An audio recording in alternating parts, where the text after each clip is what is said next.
Even when it seems that he's gaining knowledge, the viewer wonders if it's valid information.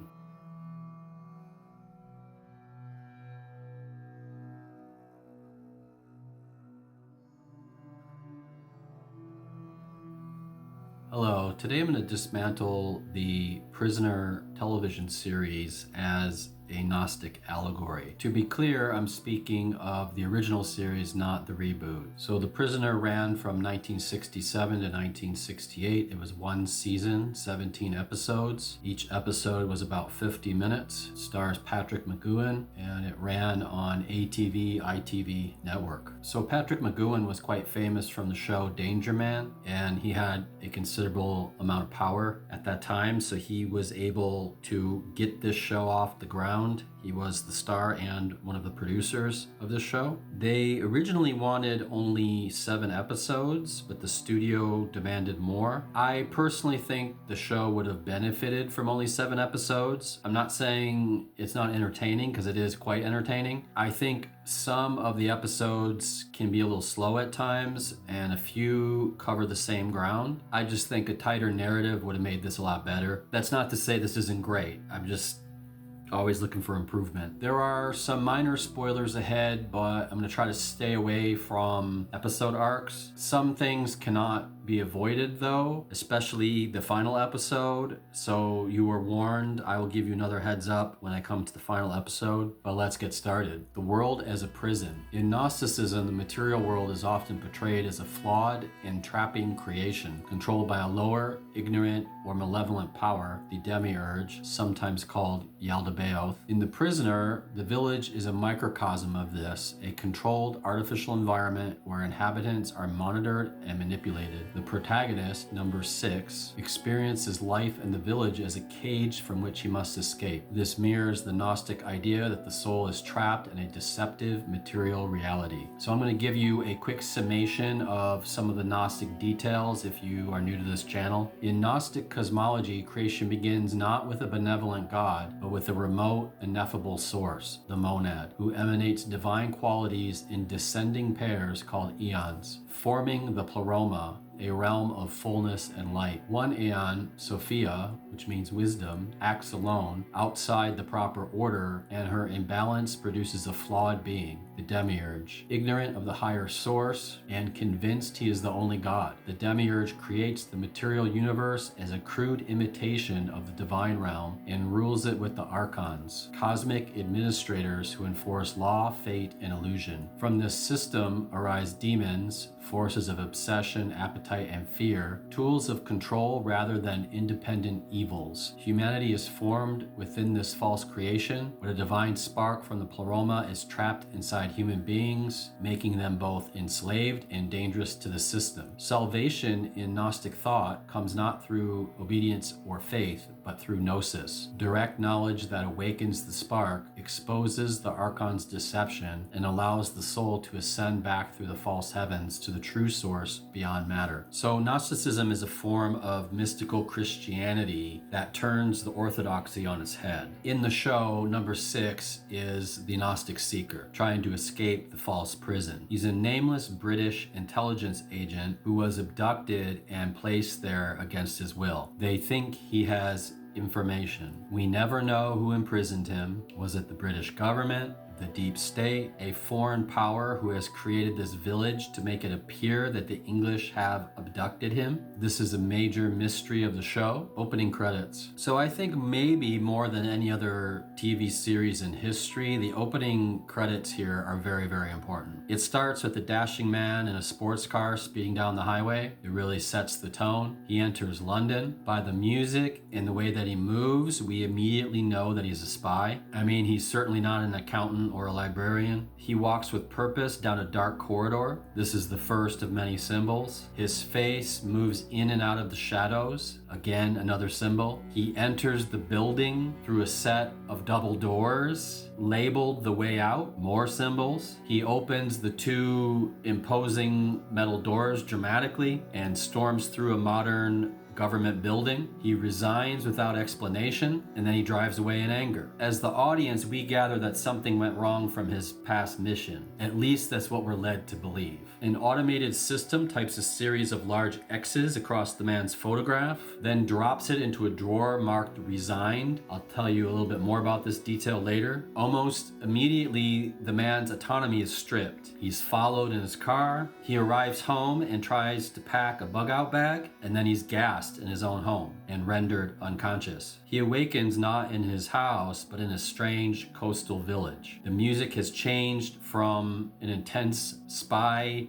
theme to a more mysterious lilt. He opens a shaded window, another symbol, and he sees this mysterious village out the window. It's cheerful on the surface. It looks inviting. It looks like somewhere you'd want to take a vacation or something. He blinks once, which I find is another interesting detail. It cuts to a control room, and then this important dialogue starts. Where am I? In the village. What do you want? Information. Whose side are you on? That would be telling. We want information, information, information. You won't get it. By hook or by crook, we will. Who are you? The new number 2. Who is number 1? You are number 6. I am not a number, I am a free man. And then there is laughter. So there are many other details, but I'll get into them in a minute. I should also state that this opening happens in 14 of the 16 episodes, so it happens over and over again. Number 6's quest for knowledge, Gnosis. Gnosticism emphasizes personal, experiential knowledge gained through Gnosis. The word means knowledge, knowing, or insight, and this is the key to Gnostic liberation. Number 6's struggle isn't physical escape from a prison. It's also an intellectual, existential, and spiritual fight. He needs to understand who's controlling the village, why they put him here, and how to escape or transcend it. He has the strong resistance to conformity. There is lots of surveillance in this village. The fact that they gave him a number is very Kafkaesque, and it's a detail that pays off in the final episode. But one thing that the show excels at is ambiguity. It is really good at ambiguity. Even when it seems that he's gaining knowledge, the viewer wonders if it's valid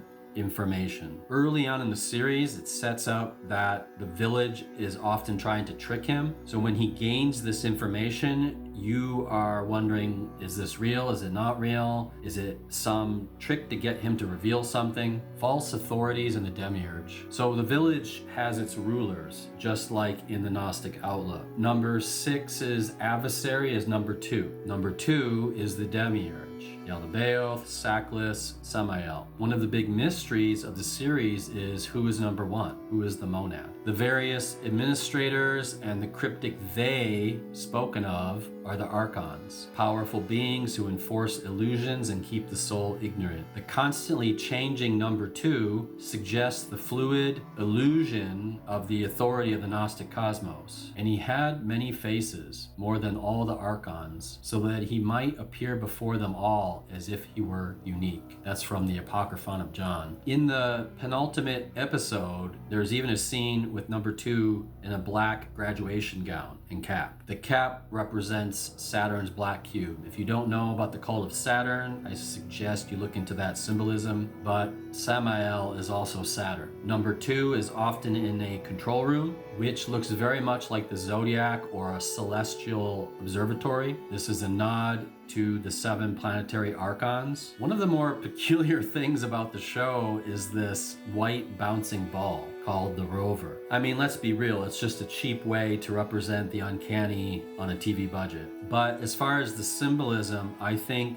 this ball is the ego. It's a guard device, a defensive sentry that appears every time he's almost out. It keeps him in check. It's a control reflex. It's self-policing made visible. I mean, even in one of the episodes, number 2 creates the ego. One thing to note is that in every episode, after the credits, there is this small post-credit scene. The rover, the ball, emerges emerges from a body of water and then floats away. If the ball is the ego and water the subconscious or the collective unconscious, then the ego constantly rises to the surface. No matter what he does in each episode, this ball kind of keeps him contained, much like the way that our ego keeps us contained. One thing to note about this is that unlike many other TV shows, the beginning and end credits are integral to each episode. They are not throwaway formalities to just list the credits. What's really beautiful about this show is that the premise makes every episode a mystery because you wonder how this fits in or how he will be thwarted and returned to the prison. And many of these things recontextualize past episodes. Identity and the soul trap. Like I said, number 6 is stripped of his name and identity, becoming just a number. This is Gnostic in the sense that the true self, the inner spark of divinity or soul, is distinct from the external, imposed identity. It must awaken to its own knowledge to regain freedom. 6 is the number of man, 6 sides to our prison. 6 sits between 5, which means change, in 7, which means spiritual perfection. 666 is the number of the beast, tying 6 to fallen humanity or material corruption. And like life, he gets beat up in just about every episode. The question here, though, is this: is it multiple lives or is it one life?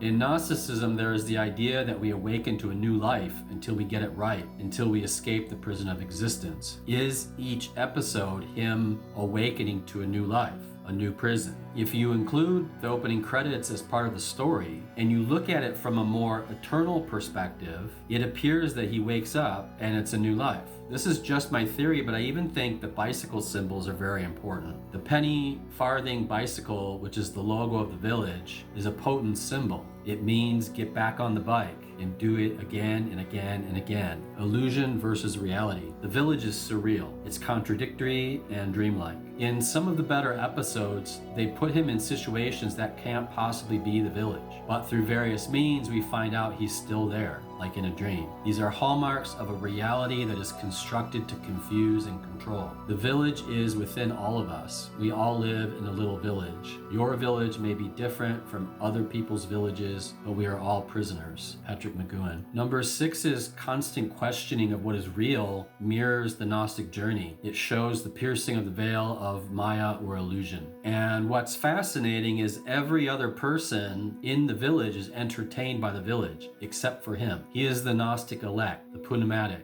All the others are the Hylics. They play tennis, read the paper, have tea, ride around in golf carts, have festivals and parades. It's a perfect place with every diversion. There are 2 kinds of music in the village: loud marching band music and lullabies, rousing and passionate, or lulling and a sense of safety. These are often interrupted by public announcements. Many of the people in the village are agents, just like the agents in the Matrix. They all have numbers also. Although everyone in the village speaks English, distant voices sometimes slip into an unknown language until number 6 gets close, and then they switch back to English. It's impossible to know who's working against him or who is innocent and is also a prisoner like him. Are any of them innocent? Citizens use the phrase "be seeing you" as a farewell, illustrating that he is under constant surveillance. Even the Big Brother-like posters reinforce this. Another illusion he runs into a lot is the illusion of romance. Like Captain Kirk, number 6 is a bit of a player.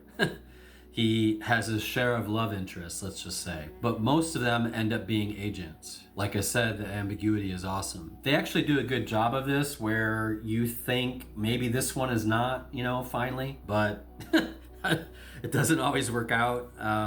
For various reasons. Not going to give that away, but rebellion as salvation. This is a fight against the corrupt powers of the world. Number 6's stubborn refusal to conform, his interrogations, and his manipulation of the system reflect this idea of salvation through inner knowledge and self-determination. The villagers who cause problems are referred to as unmutuals, not part of the whole or resistant. He tries to escape in every episode, and there are various ways that he does this. He runs, he steals a helicopter, builds a raft, stows away on a boat. Sometimes you think he's actually going to get away. In one episode, he even makes it back to his old flat in London. But no matter how far he gets away, they always find a way to bring him back. And maybe that's how the Gnostic soul trap is. Number 6 confronts his maker. Okay, so I'm gonna talk about the final episode for a minute. If you don't wanna know about that, you should maybe just turn this off. But number 6 confronts number 1, who is revealed to be himself, a symbolic representation of the monad or God. The interrogation, the tests, the masks, the courtroom, they are all disguised to strip him of agency, to whittle him down, and see if he will betray himself, not to extract a factual answer. There is a literal interpretation, one I've seen online. Number 6 is not merely a prisoner, but he's also a clone of number 1. But from my point of view, I don't think this is the case. I think it means that he is a reflection of the monad. Jesus said, if you bring forth what is within you, what you bring forth will save you. If you do not bring forth what is within you, what you do not have will destroy you. And that's from the Gospel of Thomas. There are many, many theories about the final episode online, but here's mine. He drives to the spy headquarters and resigns. I think this word resign is very important, and they focus on it in the credits. Resign means to voluntarily leave a position or office, to accept something reluctantly but without protest, or to give up or relinquish. But it comes from the Latin. It means back again, or to mark, sign, or seal. But I think there's another layer here. It's also re-sign, sign up again, do it over again. I think the gas that they gave him is not sleeping gas. It's made to look that way. I think he dies in the opening credits, and the whole series is his existential trial, his last judgment, his weighing of the heart. In the final scene of the show, he returns to that same stretch of road from the beginning. He will do it once again. He will keep doing it until he gets it right. Reject the false world of number 2, reject it now, they warn him. Lingering questions. So I've had some lingering questions and I haven't found sufficient answers for them. I'm gonna pose them here. Maybe someone can comment in the comments and give me some insight if you know, or if you have a theory. Why is he packing this photo? Something I spotted in the credits is this strange photo. He feels that it's important enough to pack when he's under pressure to leave. It's a woman on a tropical beach. It's empty, it's kind of strange. As far as I can tell, this is never addressed in the show. I think this is quite important, that's my hunch. It could be a red herring, it's an odd detail I think, and it happens so fast it could easily be missed. What's with his car and license number? The car also has some interesting symbolism to it. It's a Lotus Super 7 Series 2. If you think of the word lotus, it means purity or, enlightenment. Lucky number 7 is completeness, perfection, wholeness, sacredness. In one part of the show, he claims to have built it, which is an interesting detail. And this is possible because it was available as a kit in England. But I also think the license plate is a bit of a mystery. If this was any other show, I would have just not even thought about the license plate. But because this has so many mysteries, I was like, there's gotta be something with this license plate. I've looked and looked and looked, and I haven't found much. There aren't that many theories online. Strangely, people don't really talk about it that much. I did find this. In the Bible, 120 years was the lifespan limit decreed for humanity after the flood. And the only other thing that kind of lines up with this is in some languages, kar, spelled with a K, means man, guy, or vessel or container, which I find aligns with this. But that's all just conjecture, I have no idea. Is the girl who was deaf Sophia? I'm gonna say this was one of my favorite episodes. I really like this one. He plays a game of spy cat and mouse with this mysterious woman in white. This is a very abstract episode. If you don't know much about Gnosticism, Sophia is a major force. She's kind of mysterious, dual in nature, alluring but dangerous. She tests the Gnostic seeker. I think this woman is a representation of Sophia. She talks about her father a lot. She resembles the White Rabbit from Alice in Wonderland, even dressed in white through the entire episode. She often changes her outfit.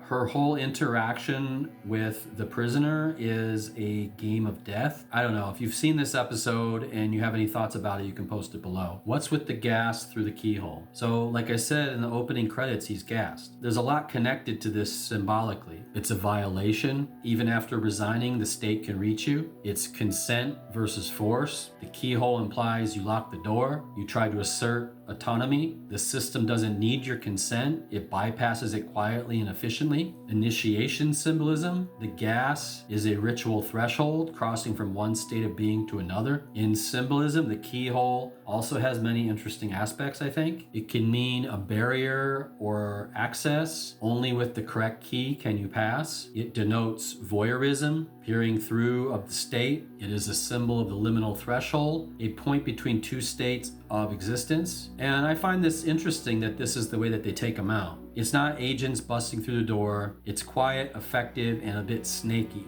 But the most important question about this is it sleeping gas or is it lethal gas? Is he rendered unconscious or does he actually die here? I don't know for certain, but I lean towards death, like I said in my theory. But there's much more. If you haven't seen The Prisoner, I recommend watching it. I might watch it again at some point. I think it's one of those series that you could pick up more on repeat viewings, like Lost or Twin Peaks. But if you have anything to add or anything else to point out about this or anything I missed, you can post that below. But that's all I got.